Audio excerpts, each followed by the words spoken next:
Kuya, ice cream! Hoy! Pabili!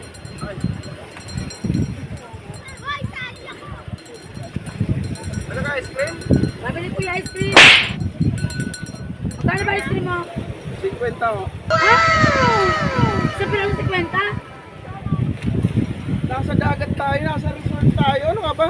Wala na 10-10 ngayon. Doon ka ba? Grabe naman ice cream mo kuya. Mamamasahe ka pa. 10 piso, mamamasahe ka pa. Sige na. Ang king-kingin mo, naginom ako, pinapayaan pa ako. Kaya na pabili. Parang may naamoy ako hindi maganda. Kuya, ang sabi ko ice cream. Ano binibigay mo? Ice cream nga! Kuya, ice cream. Ay, saka cream! Ice cream, ano ka ba? Ito kuya, ice cream. What the fuck? Ito naman si ate. Ito, sunblock. Cream. Ice cream nga, di ba? Ito naman si ate, tinawag-tawag mo ko tapos pwede mo pa ako. Ang gusto mo? Ice cream nga binibili mo, di ba? Grabe ka naman kuya, ice cream to. So bagay to sa akin sunblock. Salamat. Ito na nga, ice Ingat. cream nga. Thank you. Okay.